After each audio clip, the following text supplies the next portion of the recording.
Bismillahirrahmanirrahim. Alhamdulillahilladzi khalaqal insana wa 'allamahul bayan. Asyhadu an la ilaha illallah wahdahu la syarika lah wa asyhadu anna Muhammadan abduhu wa rasuluh khairul anam.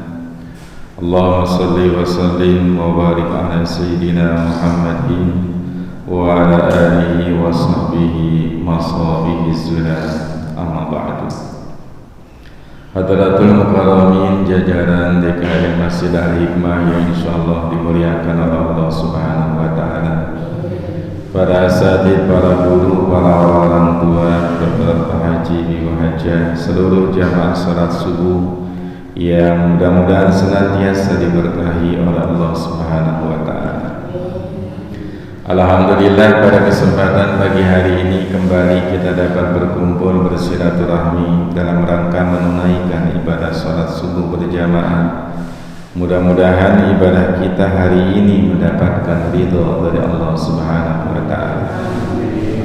Salawat beserta salam mudah-mudahan senantiasa disampaikan kepada Nabi akhir zaman, Rasul pilihan, yaitu Nabi kita Muhammad sallallahu alaihi wasallam, dan atas keluarganya, sahabatnya, serta mudah-mudahan kita sebagai umatnya mendapatkan syafaatnya kelak nanti di yaumil qiyamah.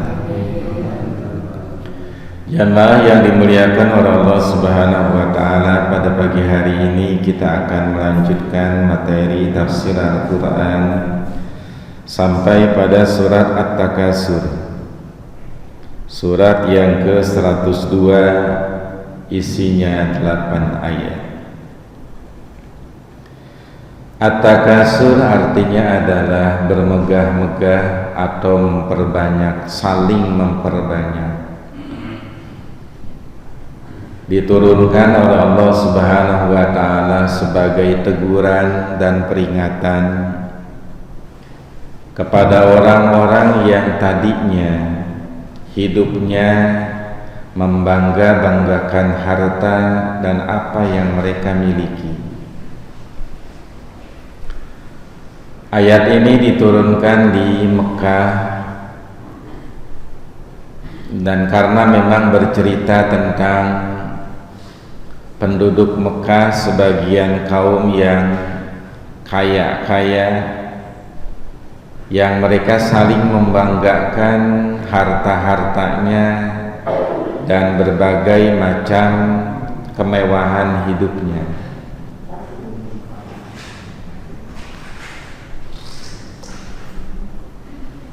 Ya, sekaligus mengingatkan bahwa sesungguhnya semua yang kita miliki di alam dunia ini adalah hanya merupakan titipan. Walaupun tema utamanya adalah kepada orang Mekah, tapi secara umum mengingatkan kepada seluruh manusia. Dalam bahasa tafsir disebutnya adalah fal ibrat bi umumil lafzi la bi khususis sabab. Yang dihitung itu adalah keumuman lafadznya, bukan kekhususan sebabnya. Ya, memang ayat ini dan surat ini turun secara khusus menyinggung perilaku orang-orang kaya yang ada di Mekah, namun secara umum tabiat manusia keseluruhannya dari mulai zaman Nabi sampai hari kiamat nanti. Bismillahirrahmanirrahim. Alhaakumut takasur. Telah melalaikan kepada mereka bermegah-megahan. Kalimat alha, asal kalimatnya adalah laha yulhi, artinya mementingkan sesuatu, lupa kepada tujuan utama. Gara-gara sibuk dengan sesuatu, akhirnya tujuan yang utama tidak sampai. Itu kalimat alha. Tadi pada waktu sholat di rakaat kedua, saya membaca surat Al-Munafiqun. Di dalamnya isinya pun kalimatnya sama.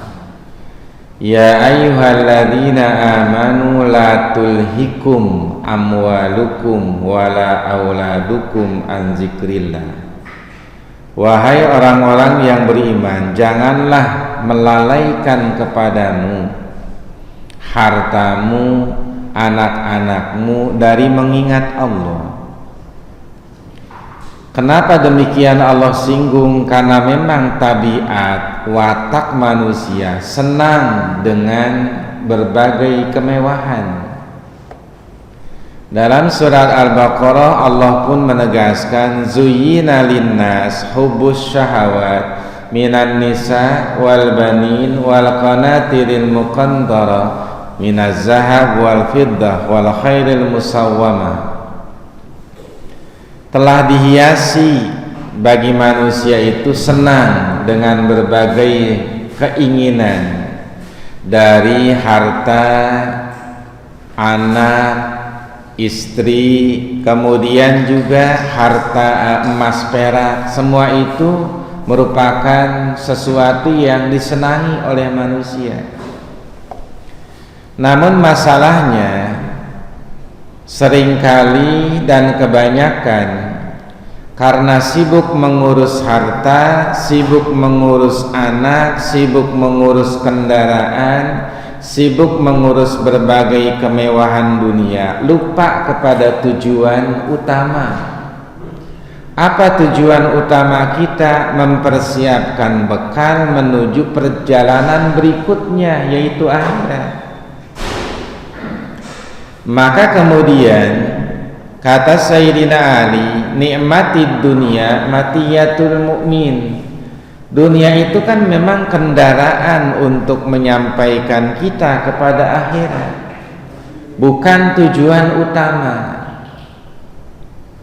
Jangan sampai tujuan utama dilupakan. Menghitung-hitung harta, memperbanyak harta, lalu kemudian akhirnya lupa kepada tujuan utama sampai kepada akhirat. Dan itu memang kenyataannya banyak terjadi. Sehingga kemudian Allah Subhanahu wa taala mengingatkan kepada kita bahwa sesungguhnya apa yang kita miliki itu hanyalah sebagai sarana untuk menyampaikan kita kepada akhirat. Kalau kita ibaratkan dunia adalah kendaraan, maka dia hanya sebagai kendaraan yang menyampaikan kita kepada tujuan. Kalau kita ke Ciputat, kemudian kita naik angkot, kan tujuan kita bukan angkotnya, tapi tujuan kita adalah Ciputatnya. Jangan sampai akhirnya gara-gara senang diangkot, akhirnya enggak jadi ke Ciputat, lupa. Padahal itu kendaraan bukan milik kita, hanya sementara kita ada di dalamnya. Nah, inilah kemudian yang Allah ingin ingatkan kepada kita, bahwa apapun yang kita miliki sekarang tidak akan kita bawa. Bahkan baju yang kita pakai pun ketika kita meninggal segera dibuka. Dan itu bukan milik kita. Menjadi milik orang-orang yang kita tinggalkan. Oleh sebab itulah maka apakah perlu kita mempunyai harta? Perlu. Dalam konteks di mana kita punya harta, ya perlu. Tapi bukan berarti menjadikan harta itu sebagai penghalang ibadah kepada Allah. Hanya karena mengurus anak yang kita sayang, akhirnya sholat kita terlalaikan. Hanya karena mengurus usaha, akhirnya kemudian waktu sholat kita lupa. hanya karena kemudian mengurus kendaraan kita, ujung-ujungnya sholat kita terlewat. Nah, inilah yang disebut dengan alhaakumut takasur. Tujuan utama akhirnya tidak sampai, sibuk dengan sesuatu yang tidak menjadikan kita kekal akhirnya. Sampai di mana kemudian kalimat at-takasur berasal dari kalimat kasir, artinya banyak. Makna takasur artinya saling. Jadi orang itu saling berbangga-bangga. Dia punya mobil, saya harus punya. Dia punya, bangga dua-duanya. Dia nambah mobilnya, kita nambah juga mobilnya. Begitu, selalu begitu. Tidak boleh melihat orang lain maju, dia harus seperti itu dalam persoalan dunianya. Akhirnya ibadahnya tertinggal, pengabdiannya kepada Allah banyak terlewat. Maka itu yang menjadi resiko, sehingga akhirnya ditegur oleh Allah Subhanahu wa ta'ala pada ayat ini. Padahal ketika kita nanti meninggal, ya memang harta kita bawa. Kalau bagi kita umat Islam, harta kita bawa, tapi bukan dibawa sendiri, dititipkan pada orang. Kalau kita bawa sendiri, maka akan berat. Kita misalkan mau keluar negeri, Pak, kemudian di imigrasi bawaan kita banyak, pasti meriksanya lama. Tapi kalau kita bawanya dikit, maka ya sebentar. Artinya kalau memang kita pengen bawa harta banyak, titipkan sama orang. Mana titipan kita? Satu, di majelis taklim. Dua, di yatim piatu. Ketiga, di masjid. Keempat, di pondok-pondok pesantren. Kelima, di duafa, fakir miskin. Nah, itu kita titipkan tuh sama mereka. Nah, mereka yang bawa nanti. Begitu kemudian di dalam hadis ada cerita ketika ada orang-orang miskin di surga, kemudian mereka bilang sama Allah, ya Allah, mana si fulan? Ya Allah, mana si fulan? Kok belum masuk surga? Ya Allah, si fulan mana? Kok belum masuk surga? Ditanyain sama mereka. Kata Allah, kenapa kalian mencari-cari si fulan? Ya Allah, kami itu masuk surga bisa beribadah karena tadinya diberi oleh dia. Dia adalah orang yang dermawan, mereka adalah orang yang membantu hidup kami. Kami sering diberi oleh mereka sehingga kami bisa beribadah, bisa bersyukur kepadamu dengan bantuannya ya Allah. Maka ya Allah, datangkan si fulan biar bersama kami di dalam surga. Nah, itu berarti titipan kita nyampe.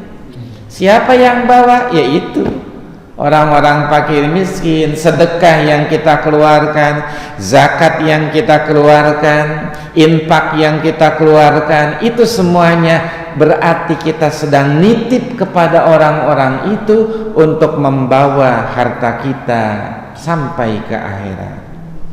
Kita sendiri kita tidak bawa.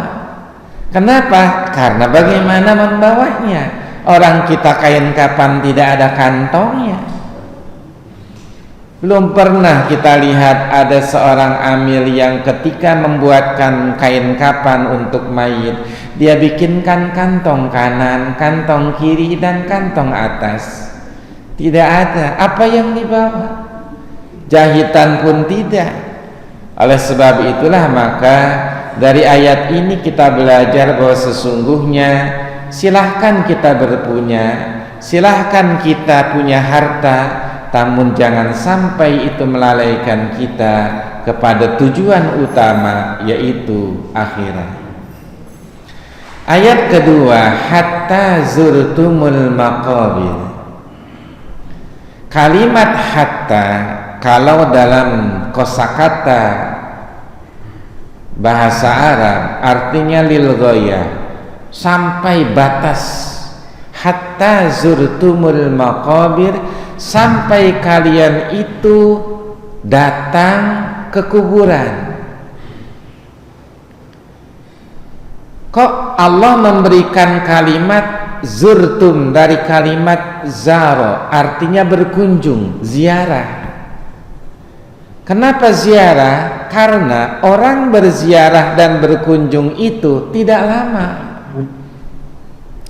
Kita berkunjung ke rumah saudara kita yang gak lama, ya paling kalaupun mau nginep ya sehari atau semalam, tidak lama. Kita berziarah ke makam orang tua kita yang gak lama, gak mungkin berhari-hari di situ.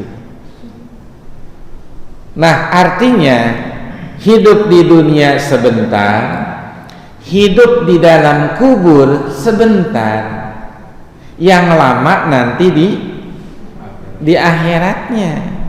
Karena kita memang perjalanan kita belum sampai kepada tujuan akhir. Kita dari alam arwah, dari alam arwah masuk ke alam rahim, dari alam rahim keluar ke alam dunia, dari alam dunia masuk ke alam barzah, dari alam barzah baru nanti ke alam akhirat. Jadi kalau kita sekarang di dunia, maka kita masih harus menempuh dua lagi terminal yang harus kita lewati, yaitu barzah dan akhirat. Berarti kalimat zurtum berkunjung karena memang sebentar.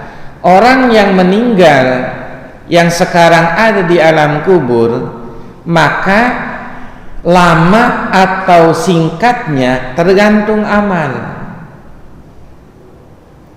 Bagi orang-orang beriman, maka menunggu di dalam kubur itu tidaklah lama. Maka di dalam surat Yasin itu dikatakan, qalu man ba'asana mim marqadina hadza ma wa'adar rahman wa sadaqal mursalun. Siapa yang bangunin kami? Kenapa? Kalau orang mukmin begitu dia masuk ke dalam kubur, selesai pertanyaan, kalau mau ditanya, kalau pengen tidak ditanya katanya hafalin surat Tabarok. Kalau kita hafal surat Tabarok atau Al-Muluk, maka insya Allah sukses di pertanyaan kuburnya. Itu aja udah modalnya. Karena surat Al-Muluk atau surat Tabarok namanya surat Al-Waqiyah Al-Munjiyah, surat yang melindungi dan menyelamatkan. Orang yang hafal surat Al-Muluk, maka Allah selamatkan dari fitnah kuburnya. Jadi itu udah ada modal tuh bagi kita, tinggal hafalin. Oleh sebab itulah begitu selesai dipertanyakan di dalam kubur, dia sukses menjawab pertanyaan. Kemudian kata malaikat, num naumatal arus, tidurlah kamu seperti tidurnya para pengantin gitu. Sehingga akhirnya karena memang menikmati sesuatu yang kita nikmati dengan begitu enaknya, pasti akan terasa singkat. Tapi sesuatu yang tidak nyaman bagi kita lama. Kita jalan-jalan di tempat yang nyaman, diongkosin, gratis, makan dijamin, tempat tidur dikasih, kendaraan disiapkan, maka sehari itu singkat. Tapi kalau seandainya di satu tempat duit dikit, harus bayar, capek jalan, maka lama. Bagaimana rasa kita? Ya ibadah saja, misalkan kita sholat, hati kita lagi nyaman, hati kita lagi plong, khusyuknya lagi nyampe, maka sholat 4 rakaat tuh kerasa singkat. Tapi sambil salat duit nggak punya, pikiran banyak masalah, di rumah beras habis, maka lama. Oleh sebab itulah maka singkat berarti di alam barzah tergantung siapa orang yang menghuninya. Kita mungkin memandang, oh orang yang meninggal dari zaman Nabi Adam sampai hari ini berarti lama betul dalam kuburnya. Iya bagi hitungan kita. Tapi kan bagi orang yang sudah di alam barzah, mereka dihidupkan oleh Allah, ruhnya hidup, mereka akan merasakan bukan lagi seperti dunia, lelah, capek dan segala macamnya. Tapi bagi orang-orang beriman justru itulah awal kenikmatan yang Allah berikan. Kenapa segitu panjangnya? Padahal usianya misalkan hanya 100 tahun, hanya 80 tahun, tapi Allah kasih kenikmatan beribu-ribu tahun. Kok bisa seperti itu? Karena kalau orang beriman, kalau dia dikasih umur panjang, ya paling ibadahnya begini aja udah. Salat, puasa, zakat, haji, umroh, kan selalu begitu pengenannya. Yang udah haji begitu dikasih umur panjang, ya Allah pengen balik lagi. Yang sudah umroh dikasih umur panjang, ya Allah pengen saya balik lagi. Paling keinginannya itu, nggak macem-macem. Maka karena memang niatnya begitu, ya maka Allah kasih ganjaran nanti di akhirat tuh surga selama-lamanya. Ya karena andai dikasih umurnya 100 tahun, 200.000 tahun misalkan, ya paling kalau orang beriman ya ibadah aja udah kerjanya. Sama sebaliknya, kenapa orang kafir itu akan kekal dalam siksaannya? Ya karena kalaupun dia kafir dikasih umur panjang, ya kerjaannya ya kafir aja udah. Maka Allah kasih balasan yang selama-lamanya. Oleh sebab itulah maka kenikmatan kubur itu adalah merupakan kenyataan dan pasti orang akan merasakannya. Nah, yang dimaksud dari ayat ini adalah kalau orang bermegah-megahan di dunia sampai begitu dia masuk kubur baru akan menyesal.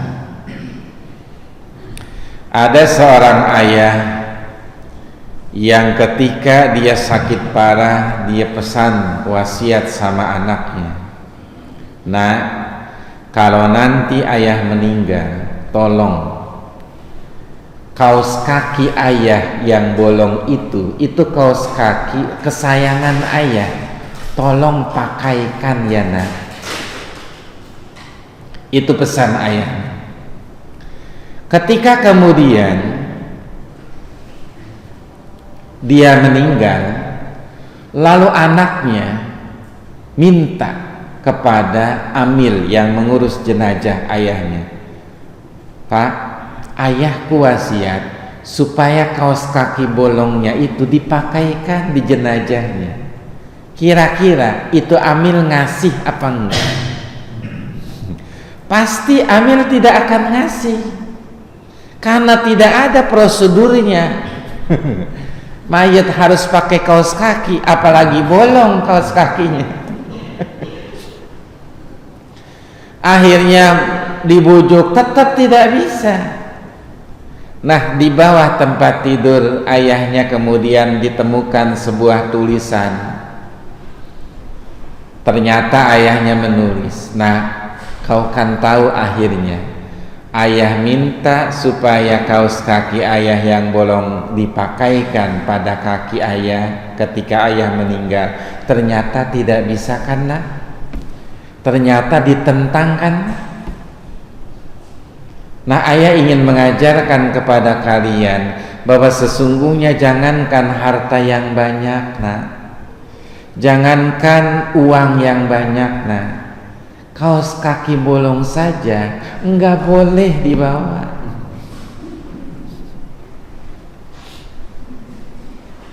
Iya, berarti ayahnya sedang mengajarkan kepada anak-anaknya, janganlah sampai apa yang kau miliki itu melalaikanmu kepada tujuan utama.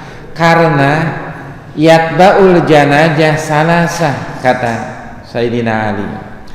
Mengikuti jenazah itu 3.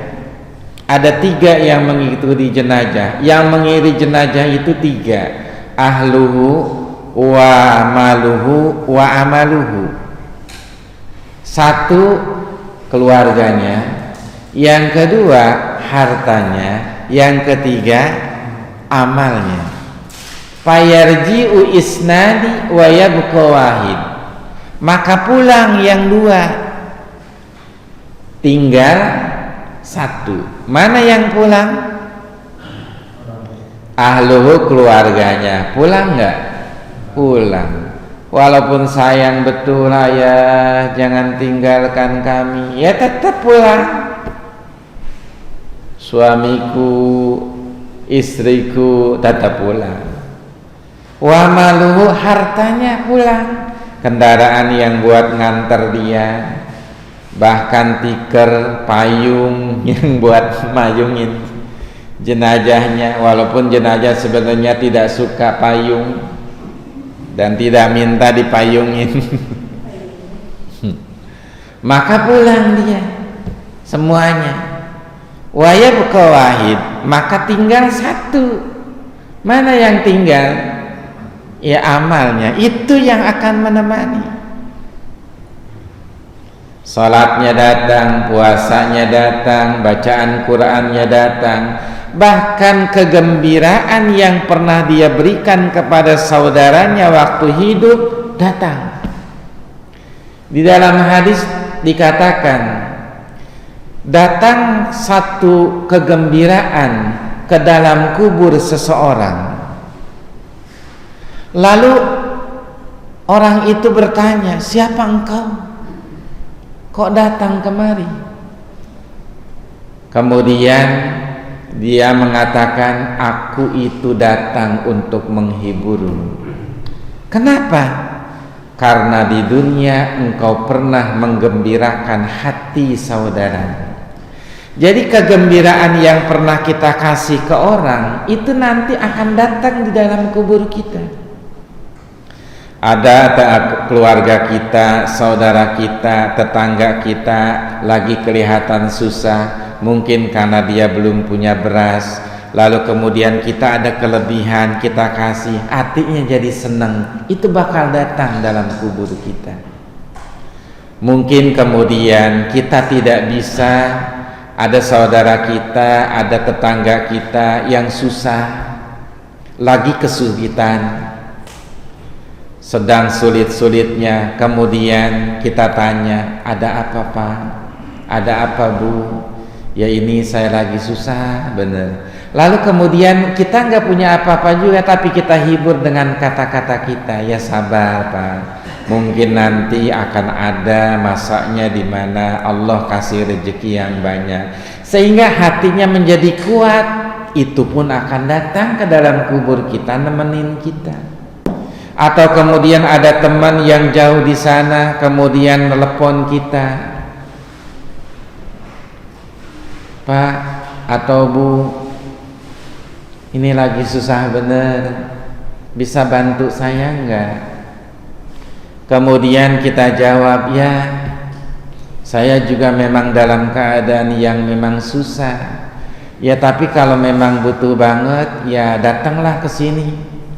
Mau ngapain datang ke situ? Ya kita nangis bareng-bareng. Bukan mau dibantu, tapi nangis bareng-bareng aja. Kan kalau kesedihan kalau ditanggung rame-rame jadi enteng. Nah oleh sebab itulah maka semuanya akan pulang, tinggallah amal perbuatan kita. Nah makabir itu asal kalimatnya adalah makbaroh. Makbaroh itu artinya adalah pekuburan, banyak berarti. Ada kubrun, ada kubur, ada makbaroh, ada makabir. Jamak kalimat makbaroh adalah makabir. Jadi kalau kita ke kuburan umum itu nyebutnya makbaroh, disebutnya makbaroh. Kenapa? Karena dia pekuburan umum. Kalau kemudian kita datangnya ke kuburan khusus, itu artinya adalah kubur, jamak daripada kalimat kuburun.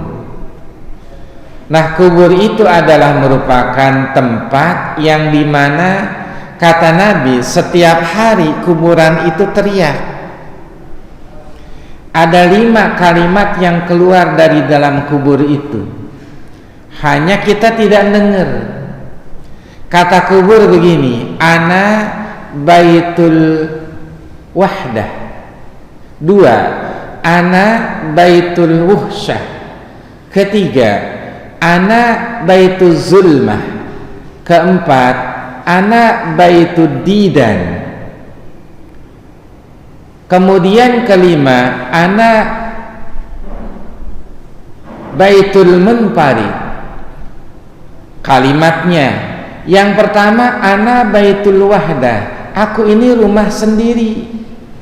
Jadi rumah kita sendiri itu, kubur itu rumah kesendirian, nggak ada temennya. Wa ana baitul zulma, aku adalah tempat kegelapan yang nggak ada cahaya kecuali amal kita nanti yang akan menjadi cahaya. Kemudian ana baitul wusyah, aku adalah tempat yang paling menyeramkan. Ya, kita mau lari kemana coba? Ya jangankan kuburan, kurung batang aja tempat yang paling serem. Karena kalau orang sudah masuk ke dalamnya pasti mati, maka dia paling serem. Ya apalagi kuburan. Oleh sebab itulah maka kalimat-kalimat itu keluar dari dalam kubur sebagai peringatan bagi kita, itu yang akan kita tempati. Semegah apapun kita punya rumah, tetap ujung-ujungnya itu yang akan kita tempati. Tipe 2x1, tipe 21, jendela nggak ada, bahkan kita pun tidak bisa bergerak karena di papan. Nah sekarang yang menjadi persoalan, kata Nabi, al-qabru imma raudatun min riyadil jannah au hufratun min hufarin niran. Kubur itu bisa jadi menjadi sebuah taman surga atau jadi jurang neraka, tergantung orang yang menghuninya. Oleh sebab itulah maka ada cerita di mana ada seorang tukang penggali kubur yang dia bercerita kepada seorang ulama,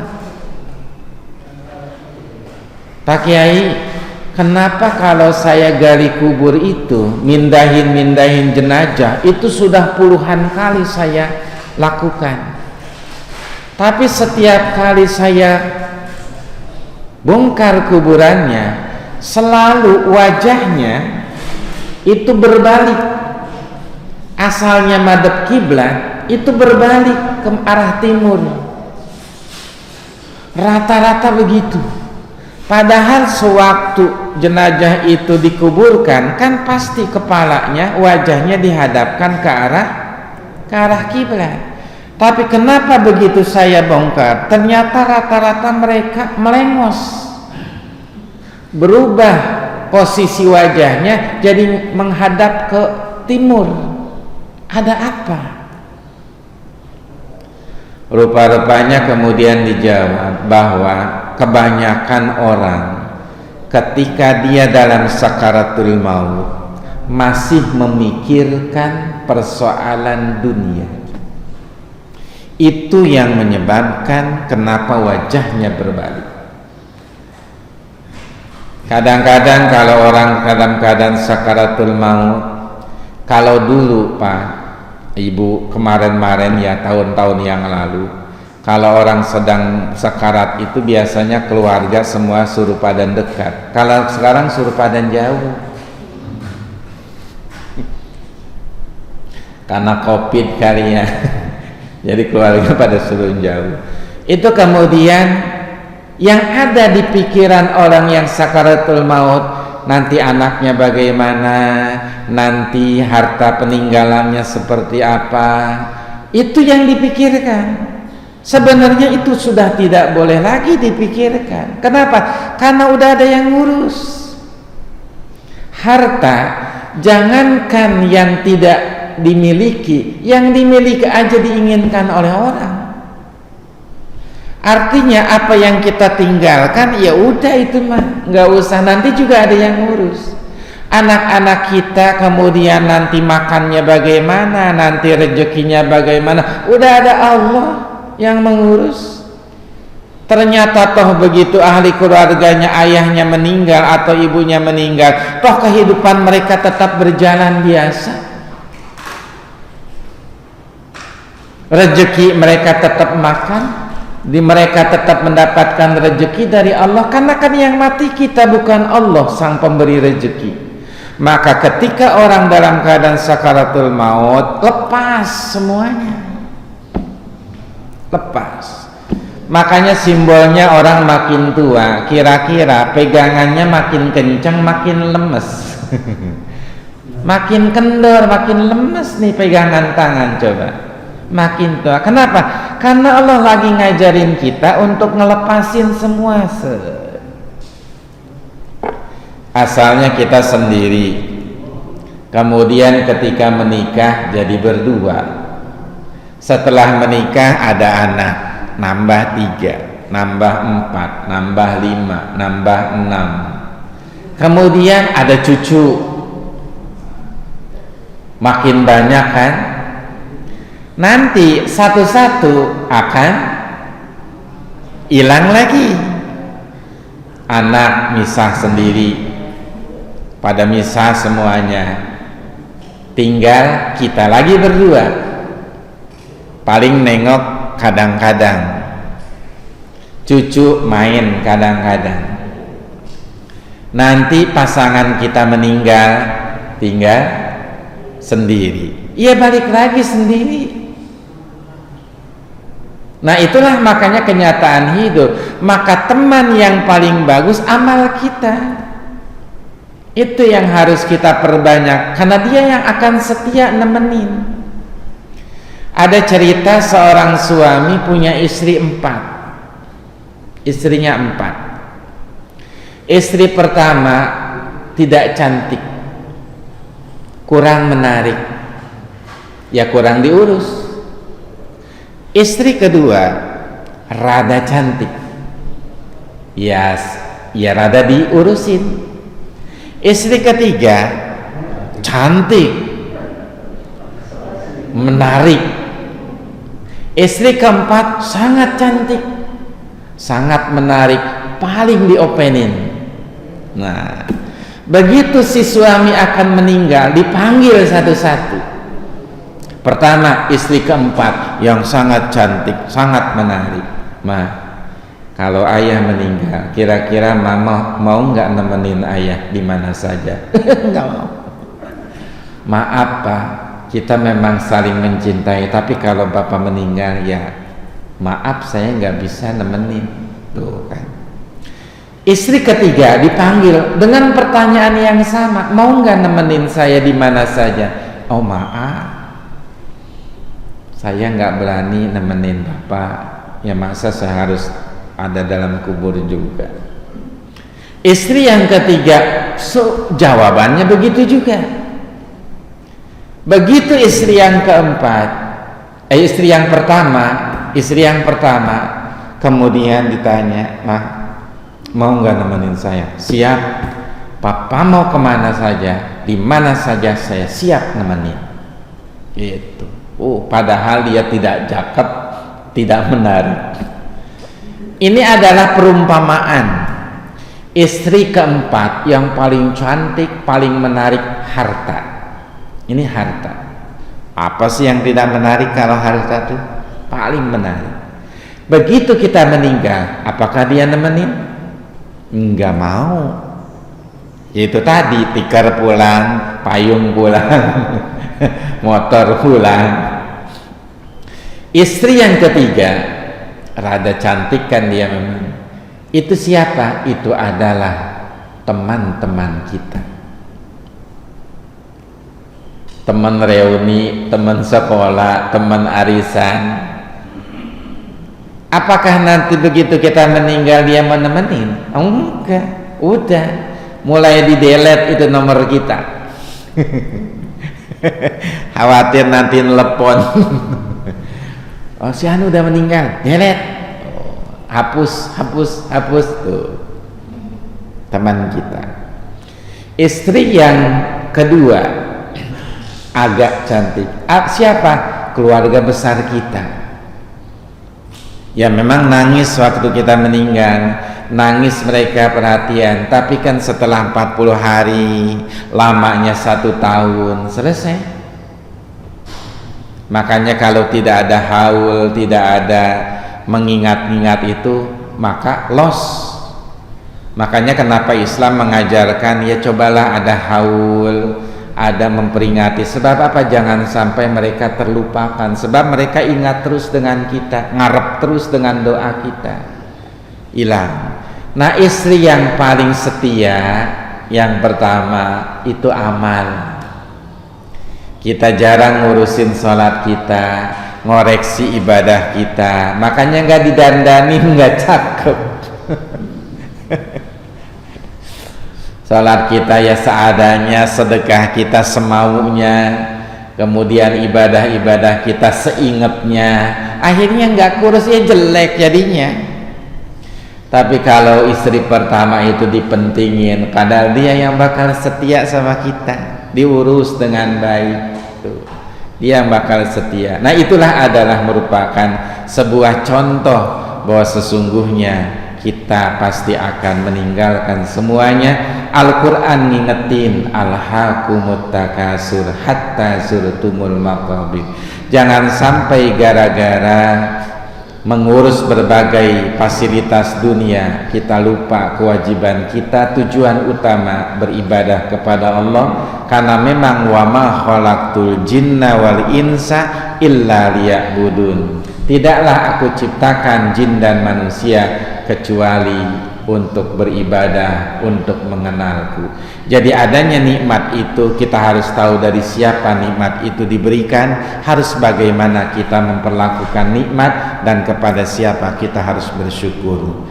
Maka para jamaah sekalian, mudah-mudahan Allah Subhanahu wa taala selalu mengingatkan kita, menyadarkan kita untuk tujuan utama kita, yaitu beribadah kepada Allah, agar kita sampai kelak nanti membawa bekal sebanyak-banyaknya, bekal yang diterima dan diridhoi oleh Allah Subhanahu wa taala. Subhanakallahumma wa bihamdika asyhadu an la ilaha illa anta astaghfiruka wa atubu ilaik. Assalamualaikum warahmatullahi wabarakatuh.